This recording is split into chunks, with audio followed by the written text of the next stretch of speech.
आणि नंतर अधिकारी पवनाना खोपडे पलीकडे आधी पहिला नंतर रेल्वेमध्ये गोविंद सध्या पवार अगोदर पहिला नंतर रेल्वे असे कितीतरी पैलवान आहे.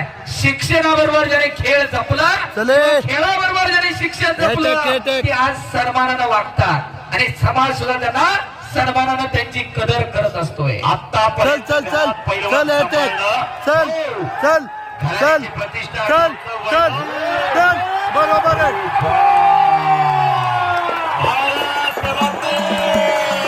विजय झाला भारत. वाघाच्या काळजाचा पैलवान नीरा वाघाचा पोरगा भारत बनणे. भारत भारत त्याला परत राऊंड मार. ए भारत राऊंड मार. हो